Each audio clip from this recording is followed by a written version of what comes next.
Arsenal 2, Wolverhampton Wanderers 0. The opening day of the Premier League season. Hit like buttons, subscribe. Make sure you've got the bell notifications turned on as well. Big up to our title sponsors, StocksFC. And that's starting to come alive as well. I am telling you now, what a day I feel like I have had. You know, just looking at all the in-play rewards being given out, looking at my personal stocks today. I bought Matoma during the game as well, and he balled out. Martinelli winning me points. Trent today. The only person that let me down was StocksFC because they got battered. They got battered today, but more on StocksFC later in the show. Arsenal come out on top today. And how to break this down?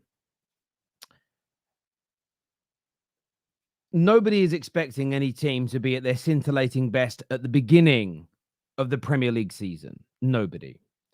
But Arsenal, again today, for large parts of the match, look strong, composed, together.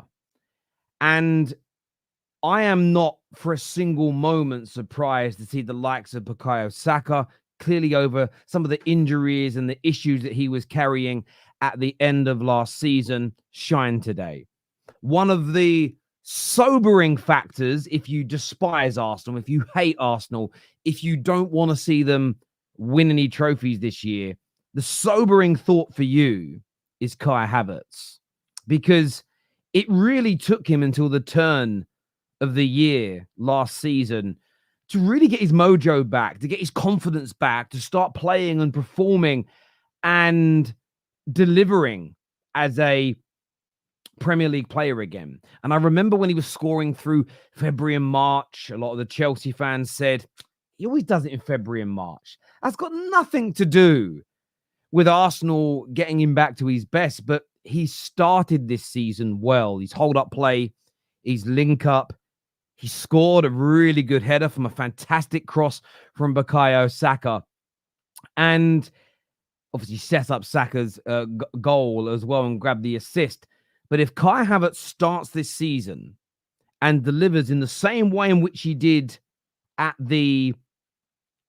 from sort of the middle of February to the end of the last campaign, that is a sobering factor for Arsenal's rivals. Looking at the midfield, yes, we know that Merino is going to come in. He is going to become a part of this Arsenal setup.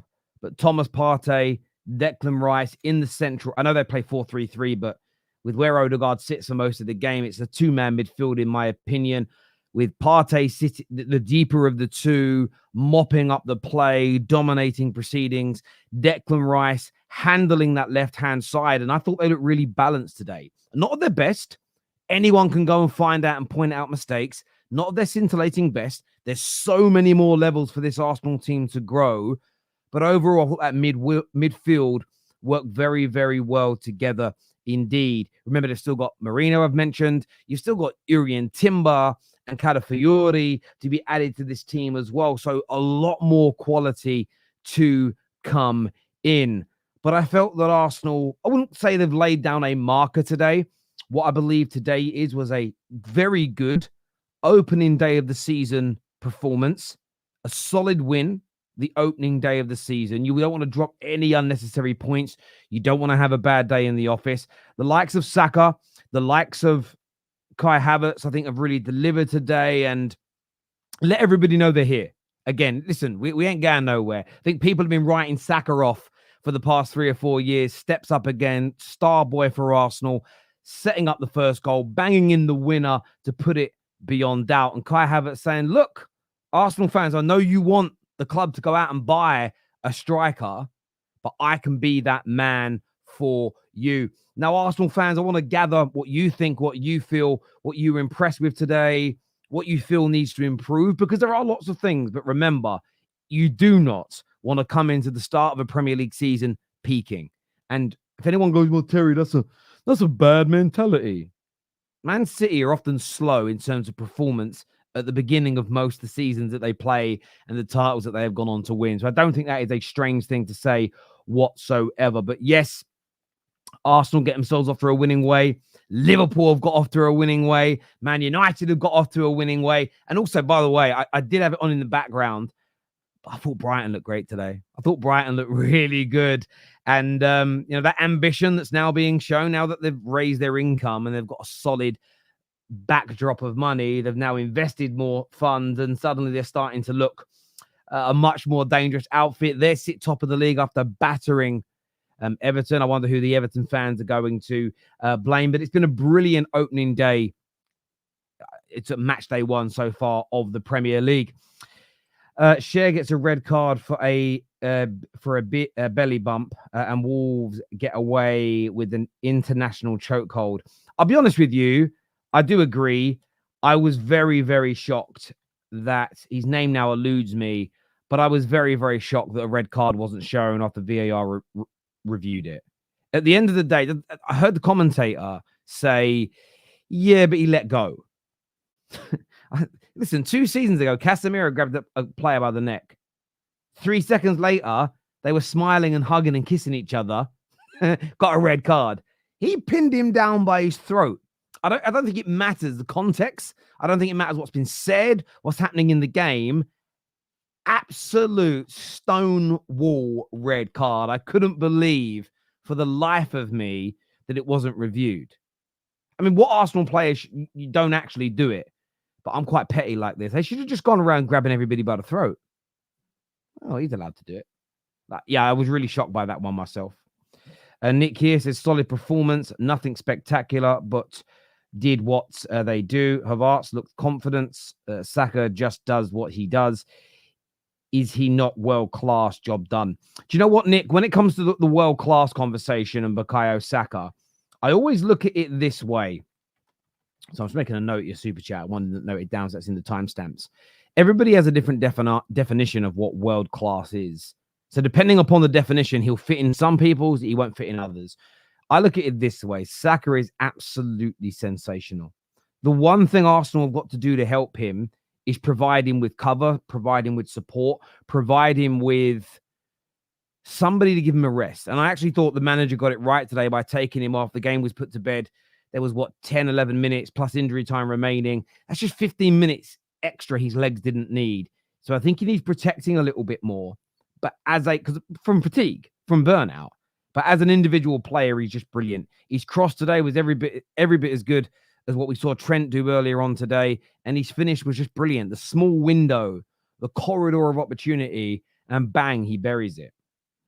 Havertz incident wasn't dealt with correctly. That was at least a yellow. Overall, good confidence start to keep going from where we left off last season. And Sonny, I agree with your super chat there. And you got to remember, you've got Villa, you play Spurs, you play City. There's another game you've got in that as well that eludes me.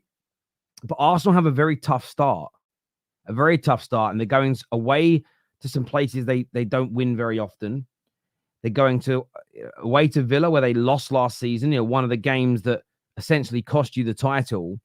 And, Giuseppe's joining us on stream, but, it says he wins these 5 games. I'm going to slightly exaggerate what he said. He basically said you've won the league from that point. So, but I do understand the logic. You win those 5 games and it gives you an amazing base to grow from that point. I love that Arteta took Saka off after 80 minutes at 2-0. Yeah, absolutely correct. Kai gets 20 plus GA this season. Saka gets 40 plus. Now, Abraham, is that in the Prem or all comps?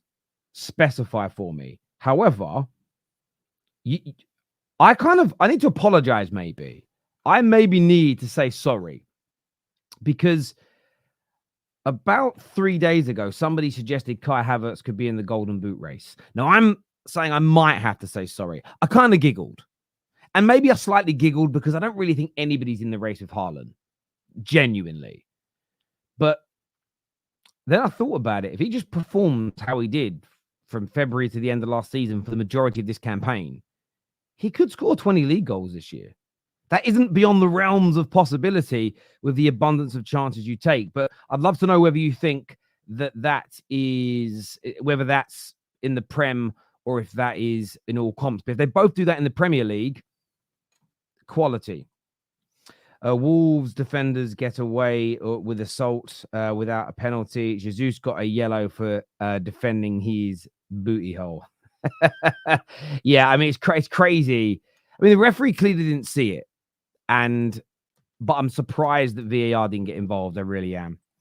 Vinny and party liability. We are in the middle of a hurricane, so I really needed that result. Oh, listen, I'm sorry that you're suffering with a hurricane over there, my friend. Arteta has to make changes sooner, is what's been said there. When you say Vinny, do you mean Zinny? Zinny, you must mean, right? Is the V ain't near the Z either. You mean Zinny? For a minute there, I was like, when did you sign Vinicius Jr.? I got shocked.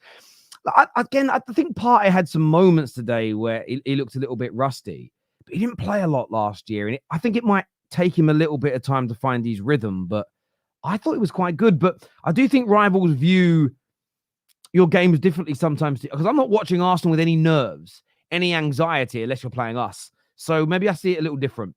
You know, it's when I was watching Liverpool and Arsenal today, when you guys got counter-attacked on, I didn't think, oh, they might concede. Whenever Man United get counter-attacked, I literally start screaming randomly at my TV screen. So I suppose we all watch football differently in that way. I'm going to bring my panel out in a few moments. We've got Giuseppe, we've got Souls, we've got Strasbourg Steve coming on. I think Mo and Hassan might be joining us soon as well. If you haven't hit the like button yet, please do.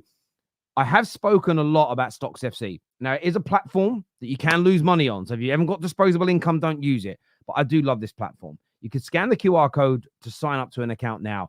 But now the season's begun, it's really going to start to come to life. This is my portfolio of players that have played so far this Premier League weekend. And you can see in the green the points that they have won me so far. Now, these points lead to the rewards that are paid out each week on the portfolio. And I'm not going to lie, I actually went and bought some of Mitoma, invested some stock in Mitoma during the game. Do you know why? Because he had a massive drop-off after his injuries and poor performances last year, but he started to shoot up. Just during that game, he went from being 60p per stock to 73 pence. So I've already made a profit on him if I want to sell him already. Really happy with my portfolio at the moment, as you can see. Overall valuation there of just under £2,000 profits, up to around 300 odd. You can see all green on the side, but I'm really in this for this section here, which is the rewards, and my rewards are still quite low. Okay, still quite low because I've only just put this together over the summer.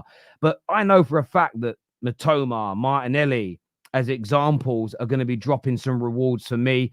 Bruno for winning yesterday. Trent's going to get some more in. So that is what I'm aiming for, is to really do well in the rewards earned over the course of the season, as opposed to the stock value growing. If you want to get involved in StocksFC, you can do it now. It's available to everybody. All you need to do is scan the QR code on the screen or click on the link in the description below. It's a great amount of fun. Only use money you can afford to lose. Only do it. Don't use your rent money. Don't use your mortgage money. If it's money to pay for your kids' school dinners, don't use it. You know, and if you have, but what I do love about it is it really calls into question people that say, I've got stock in Kai Havertz. I've got stock in Mitoma. I've got stock in Bruno Fernandes. Do you really? And that's why I partnered with them. I think they're a great, great, fun platform to be around as well. And do you know who keeps killing it? Chris Wood scored again today. Chris Wood is the most valuable player in the history of this platform. Not because he's the best, but he was so cheap to buy when his stock was launched. He's made nearly 3,500% profit for anyone who spent any money on him. So you've got to look out for the bargains. And that's why I went for Mitoma today. Mitoma could be that guy this year. If Brighton keep playing like this, he keeps scoring and stays fit, going to double, triple, maybe even quadruple my money. So go check out StocksFC at the end of the show. Scan the QR code now. Everyone who does sign up in the month of August, you do go into a prize draw to win a signed shirt from Erling Haaland. It's all framed up as well, so go and check that out. Time for my panel now, people. Listen, Xerxes IPO might be coming out very soon, my friend. It might be coming out very, very soon. They did tell us that just the other day. Giuseppe's here. Souls is here. Steve is here. I'm going to go to yourself first, Giuseppe. Give me your thoughts on Arsenal today. First of all, I want to get them little nitpicky things out of the way. That's a red card, 100 million%. I think it's very dangerous as well. The way he fallen down on his throat. Anyone knows, like you can damage someone's throat doing something like that. I think it was dangerous and stupid. Should have been a red card. The penalty is a penalty. I agree. Saka dived after, but he still got the contact to begin with. It doesn't really matter. But I can let that go. You know that as long as we don't see stupid stuff like that getting given, then the rest of the season, that's fine. But to get them out of the way, I thought it was an all right game. I thought we done what we had to do. 2-0 win, clean sheet. I thought it was sloppy at times. I feel like a lot of the players that were sloppy are a lot of the players that joined pre-season a bit later and went a bit further in the tournaments. Saliba was sloppy today. Gabriel was sloppy today. Partey, he hasn't played for a while. Sloppy today. I just think that there was parts of the game that could be improved, but it's the first game of the season, so I'll give them a bye. They kept the clean sheet. They done what they had to do. Saka, first of all, respect needs to be put on. I don't know what more Saka can do, mate. First game of the season, beautiful assist, beautiful goal, but he'll still somehow get called the limp a lot. He dived for the penalty and all the negative stuff about him apparently in the game. I think Havertz, he's done it again, isn't he? He scored first game of the season. I think that shut so many fans up. The one player I reckon that if you asked 90% of rival fans, who do you really not want to score for Arsenal in the first game, they would have said Kai Havertz, because it would have been proving a lot of them wrong. Proving a lot of Arsenal fans wrong, myself included. When we first signed him, I thought he weren't going to be this good, but he seems to be good, to be honest. And I'm not going to lie, it weren't just that in the game. I could talk about his goal. His goal was a brilliant header, but it's the work rate. He's a striker and he's defending. His work rate's unbelievable. He gets involved in everything. I think he's a quality player for Arsenal, and I think he's an actual important player for Arsenal, and he will be very important this season. I thought, Wolves were all right. They got better in the second half. The first half, they weren't at the races, maybe. The second half, they come into it a bit more, but we done what we had to do. Raya, an amazing save in the first half. Apart from that, didn't really have much to do after that, but that save could have been 1-1 at that point, which brings back the thing of this thing of Raya can't stop shots and this stuff, and he ain't a good shot stopper. And that he is a good shot stopper. It's just that we don't ever really have shots at our goal because our defense is solid. Timber looked good when he come on. That's a positive. I thought he looked really good, and I thought, for me, Arsenal, I can't complain. Clean sheet. We go above Liverpool after they're getting gassed that they were top of the league. I know Brighton are now top of the league, but we go above Liverpool because our name starts with A. Love to see it. But nah. I just thought it was a solid first game of the season. As you said, you don't really want to go all guns blazing in the first game at home to Wolves as well, because we've got Villa away next. Then we've got Brighton, which now makes, after watching this first game, makes our first 5 games look even tougher, because Brighton, even at the Emirates, is looking like Brighton this season could be a team that takes points off a lot of teams. So Brighton, then we've got Spurs away, then we've got Man City away. So this was really the game to sort of sit off the pace a little bit if we could. And I think we were allowed to when we got the goal early in that. But I'm happy. Listen, I hear you on that. I think you're absolutely right. The idea, I said it at the start of last season, and I was laughed at when you started off relatively slowly in terms of performance and intensity, and I felt it was a tactic, and you got stronger as the season went on. And the only reason I thought it was a tactic is we've seen that's what the likes of Manchester City do. They very rarely start the season off looking at the peak of their powers. And it's, in my old sport, it was called tapering. So we compete a lot throughout the course of the year, but everything led each kind of seasonal campaign led with the end of our season, which was always our World Championships. But everything you did was about trying to peak for the World Championships. You weren't trying to peak for the tryouts that were 9 months earlier. You had to do it right. Olympians, it's actually really interesting listening to the Olympians speak, because I know that we have a lot of debates in the football space now about winning's all that matter and second and third places are not.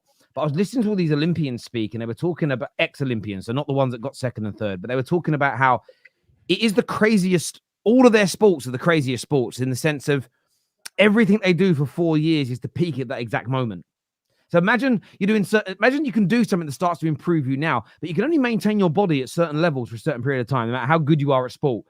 So sometimes you have to hold back from development for a year or two in certain areas because you've got to peak for that exact tournament, which is why when they end up coming second, you don't see a lot of them angry and going mental because it's like it was 4 years of work just to be peaking at this point. And unfortunately, somebody peaked more than me. It isn't like football where every weekend you kind of get your result type thing. So I still feel in that same scenario, you can't come in. I think if you start the Premier League season in scintillating tip-top form, the likelihood is by May, you might have already burnt out. You might have already been over the hill. You've got to get that time in right. Souls, obviously I saw you in the group chat, loving it.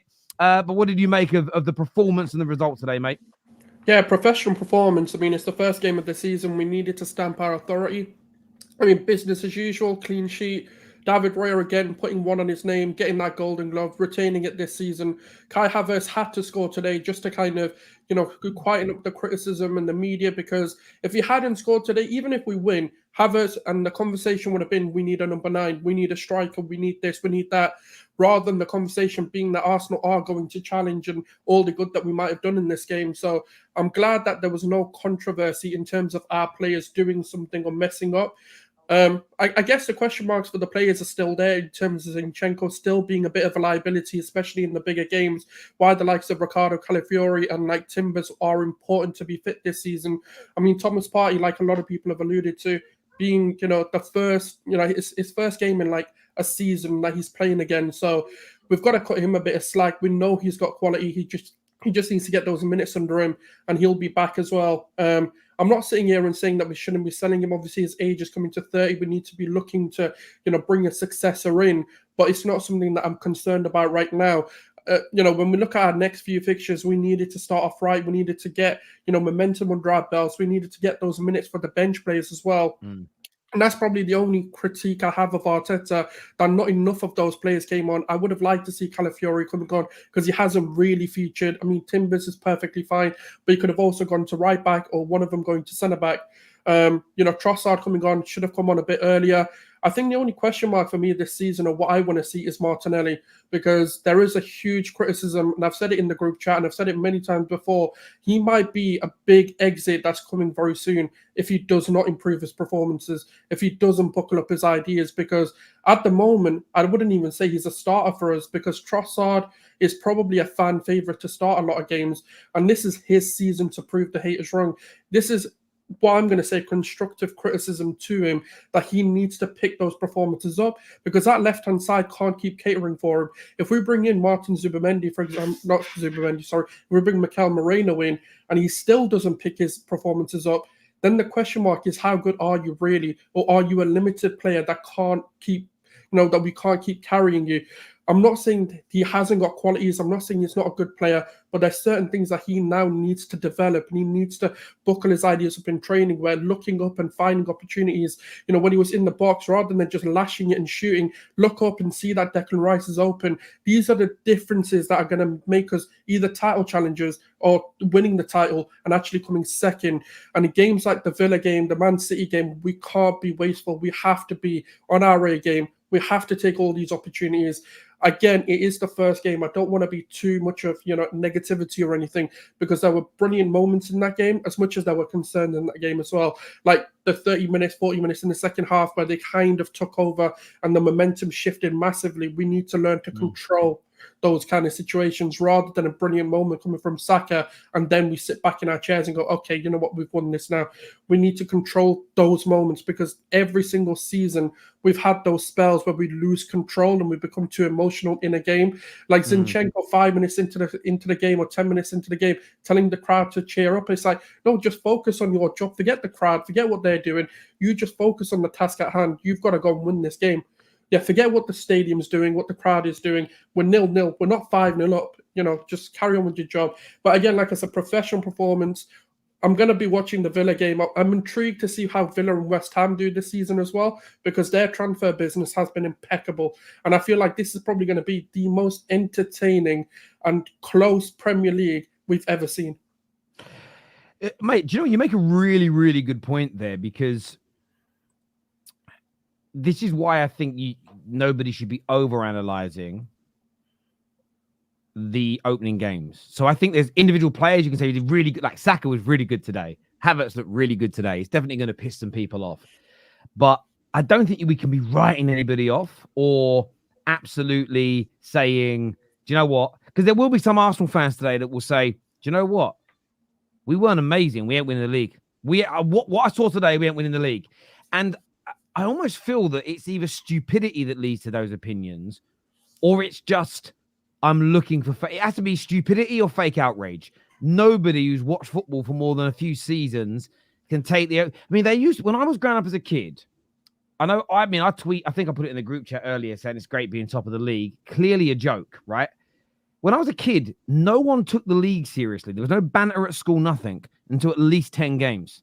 No one cared what the league table looked like, unless you supported a really average team and they happened to be top after 5 games. Like every now and then I remember Wimbledon were top ones after about 4 or 5 games. One kid in my school was a Wimbledon fan and he wouldn't stop talking about it. And it was cool because he's Wimbledon. Like, you let him have his moments. So yeah, no, I hear you completely, but it could be it really could be. You know, he had Newcastle winning today, down to 10 men, still went on to win. We were terrible. But yeah, I didn't see the game. I didn't watch the game though. But I just it's going to be an interesting one. Mo, what did you make of Arsenal today? Tipped by some to go on to win the league this year, but definitely in the title race. Was it what you expected to see on the opening day? Arsenal aren't going to challenge this season with the Premier League. Arsenal are going to win the league this season. First game of the season, Arsenal look like champions. They picked up where they left off last season. I know a lot of people said, but they defended against Wolves. I thought that was by design.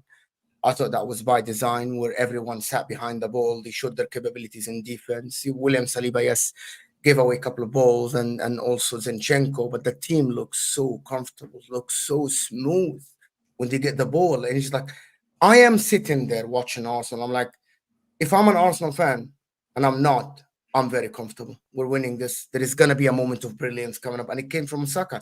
You can feel it, that the goal was coming for Arsenal.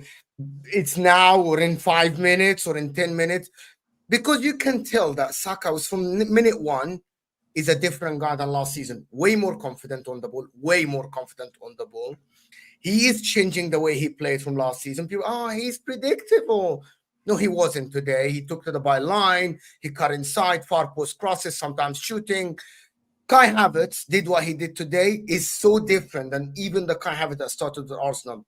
Dropped so deep today, but also made late runs about 10 times today to get at the end of things. I think Thomas Partey is a new signing for Arsenal today. He's so athletic, look thinner, look more fit.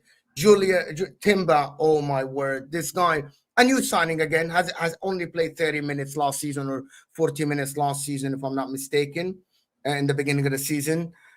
And they haven't even brought Calafiori. Gabriel picked up where he left. Martin Odegaard looked like the Martin Odegaard of the end of last season. Full control. Martin Odegaard today. Yes, I am going over the top for Arsenal, but because this first game of the season looks tricky, Wolves under Gary O'Neill, it looked tricky. I wasn't like faded, but Wolves got here and there.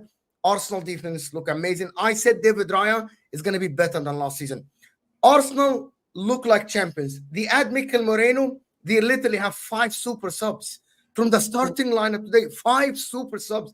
5 players that will start for a lot of teams with Calafiori, Timber, Trossard, Jesus, and Mikel Merino. And that's beside the starting lineup. Apart from them, if they sell Nketiah, they might get a forward. Arsenal, if everyone stays fit, they're going to be Premier League winners. Listen, I'm saying it here. They look very smooth. Very, very smooth today. Not clunky, nothing. Yeah, a couple of mistakes here and there, but very, very smooth, to be honest with you. I said it. They're going to be champions this season. This is the year where finally Arteta proves everybody wrong. This is the year. Can I ask you a question about the smoothness of Arsenal? and I don't know if Gooners do this because it's your team and we all watch our teams with these eagle eyes. Do you find yourself in games with Arsenal sometimes, Mo, drifting, your mind drifting, because it is so comfortable for them? Yes. I Like I don't was know. watching the game I have to because I was sometimes. watching 2 games, Terry. Yeah, I was yeah, watching yeah. 2 games, right? Newcastle. And at some point, Arsenal were passing the ball around and it gets to Saka, goes back to Saliba, Gabriel, goes to Martinelli. He tries, they get a corner. And I'm like, okay, the Newcastle game looked way more intense. Why is Arsenal only 1-0 up? And it doesn't look as intense for them. I agree. They're very I agree. comfortable. And I don't think Arsenal fans will understand that unless they put their head into another team. But I was watching it and I was enjoying the game, good football.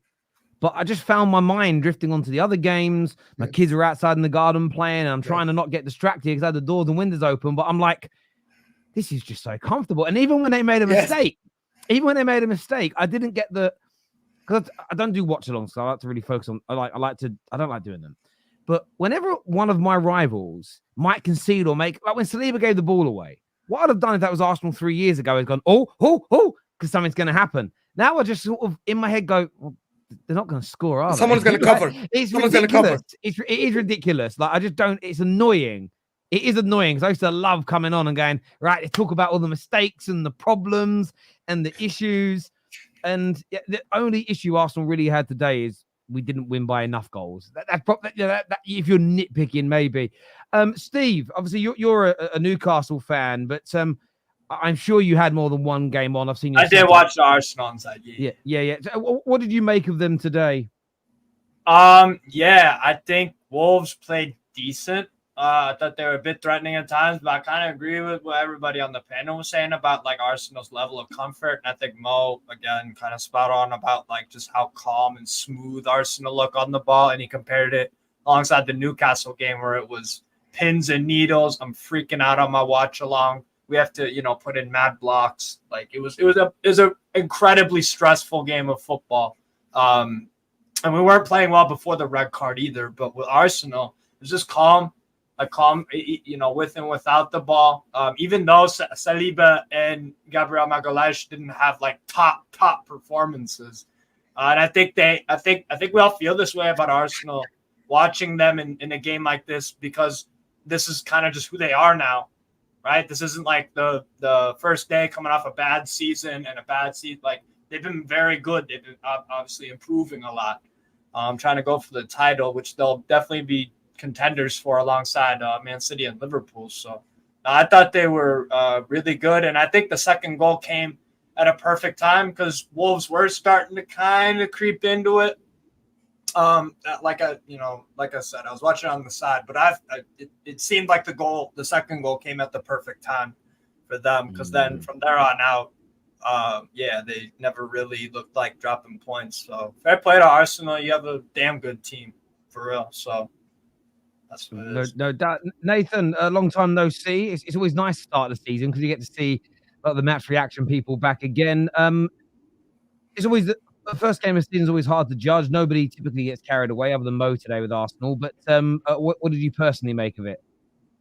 Yeah, I thought it was a steady showing. I mean, first game of the season is always, a bit rusty. Obviously, a few misplaced passes, a bit sloppy, but that's to be expected. Players have just come back from Euros and other people coming back from Copa as well. So there's always going to be teething issues so early on in the season, and our press didn't look as good as, say, the preseason games and the Leverkusen and whatnot, but we do what we do, which is under Arteta, which is control games. And I know that gives maybe you lot a sense of comfort of, oh, it looks so easy, but I just feel that's more to do with the kind of the style of play that we've established and the way in which we're able to exert control within a game. However, there's still I still have questions in regards to into end product and how we can kind of be more decisive with that exertion of control within the game.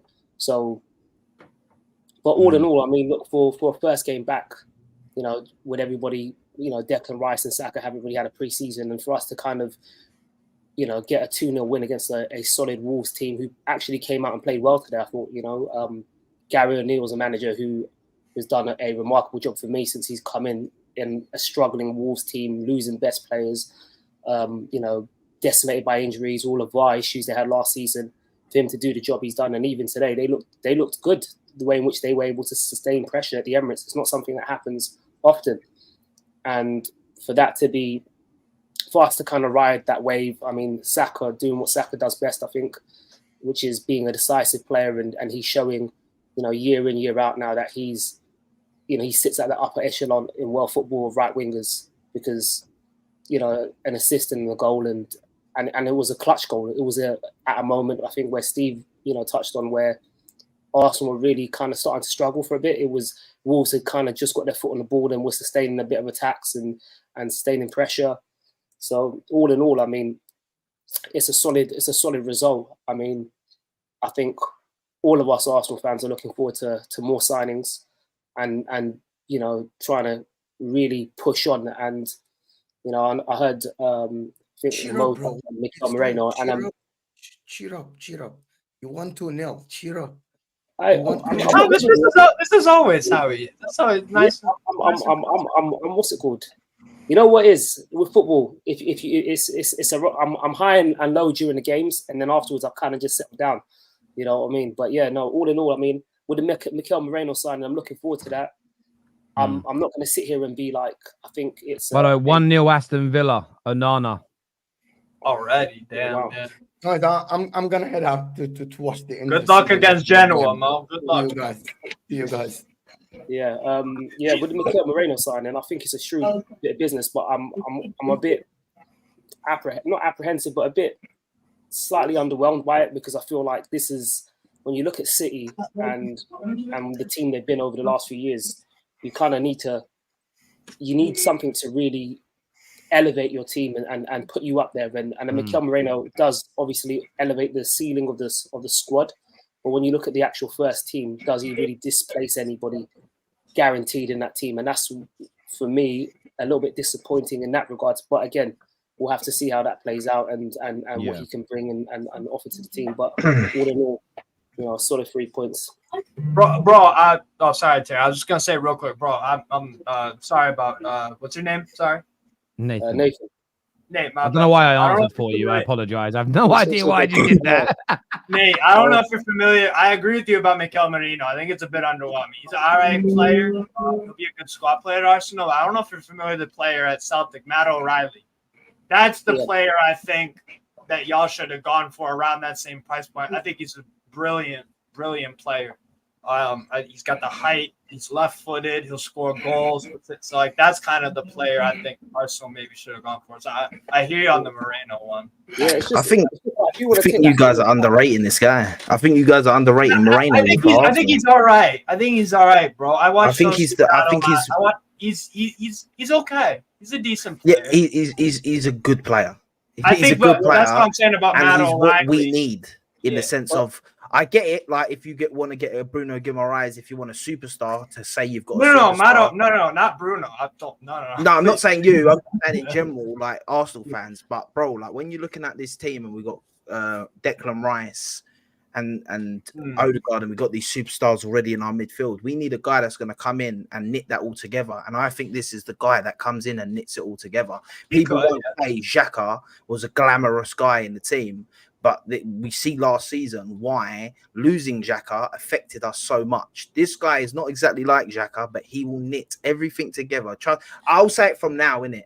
I might be wrong, but I think this guy ends up knitting it together, and I think he ends up becoming one of our more important players in the team. Can I just we'll have to wait and see? Because we spoke about Xhaka and we said we wanted to upgrade significantly on Xhaka, right? Which was, as much as Xhaka played a phenomenal role in his last season. The kind of talking from the fan base was that they wanted somebody who was a significant upgrade on Xhaka. When I look at Moreno as a player, I think he offers some of the stuff Xhaka does, but I'm not going to sit here and turn around now and do like revisionism and say, before the season ended, that Mikel Merino was the name on everybody's lips as a player to come and elevate Arsenal Football Club. That's more of a thing that's kind of come into play as a result of all the links and everybody kind of buying into the fanfare of it. So if we're looking at, is he a significant upgrade on Xhaka? He might be a like for like, but Arsenal fans were talking about Xhaka's shortcomings and what they wanted from a left centre midfielder coming in to replace Xhaka that had his qualities and more.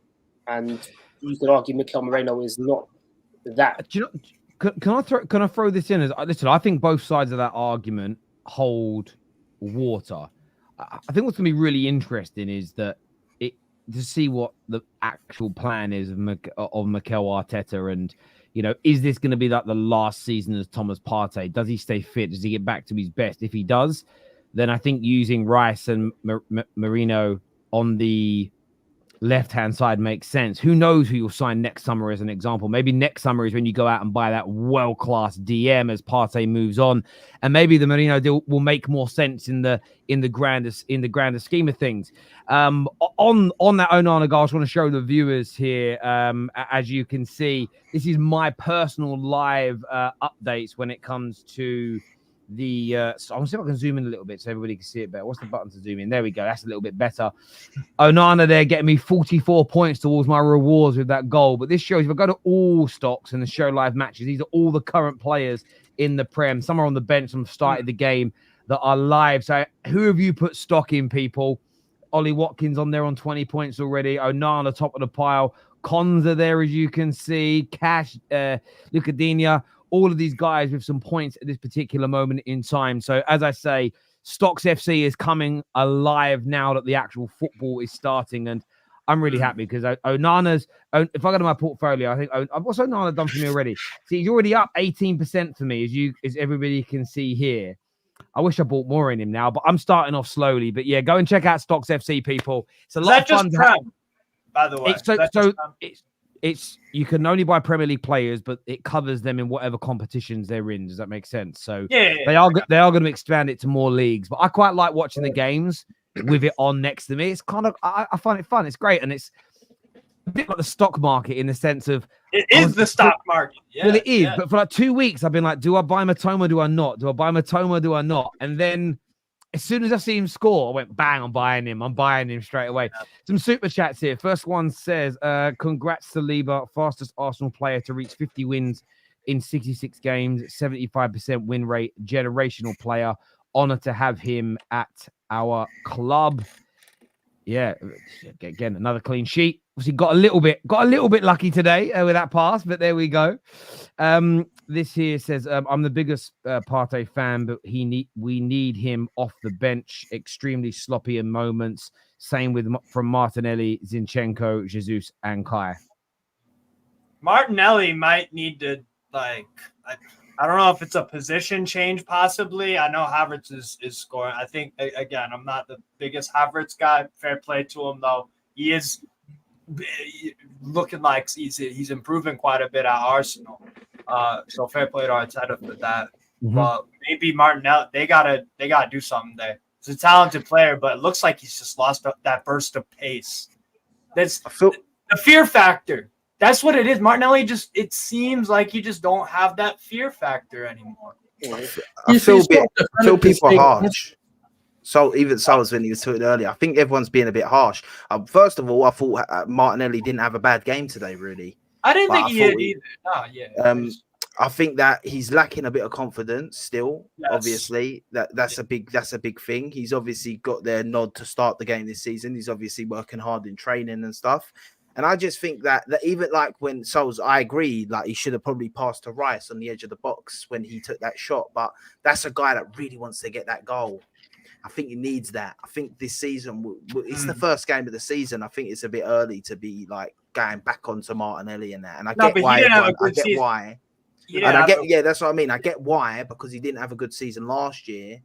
But at the same time, he had a great season the year before. He had the bad one last season. And then now he's just got to I think the problem is we're not seeing development from him, whereas with other players, we're seeing signs of improvements in areas of their game.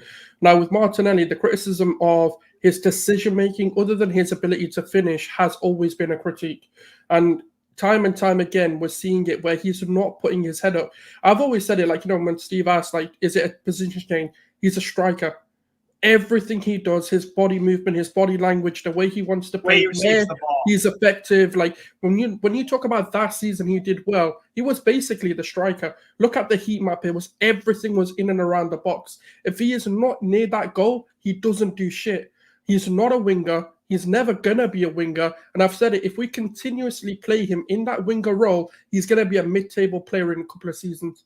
And that's the reality of his trajectory, in my opinion, unless he starts to implement those areas of looking up. The same way we spoke about Saka going to the byline, being a bit more unpredictable, taking his player on.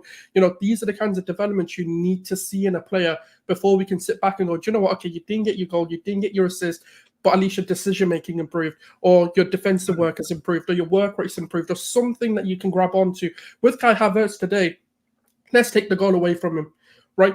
It's his work rate, it's his ability to come deep and actually connect play. People would have said, you know what, okay, he didn't get his goal, but he connected play, he worked hard, he had a few blocks in there, and that's what you need to see if you're not performing.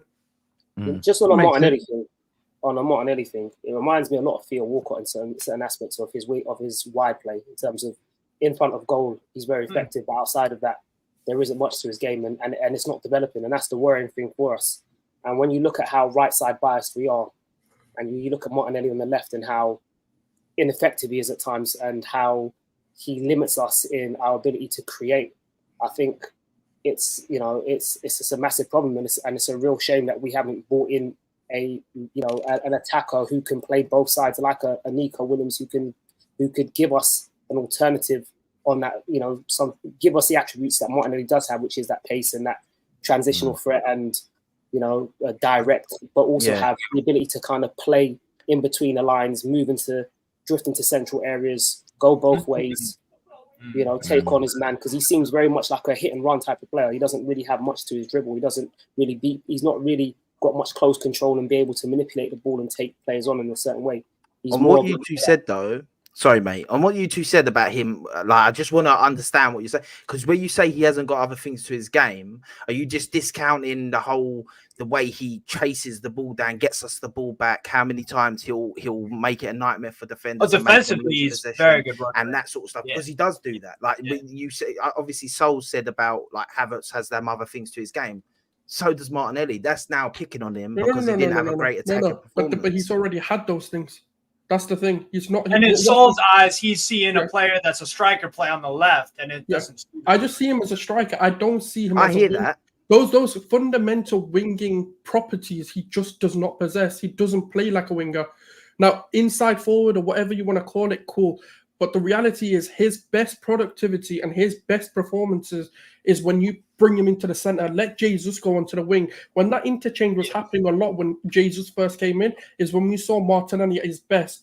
And his other time that we were actually quite impressed was his breakthrough season when he played in the Europa League. And guess what? We played him as a striker.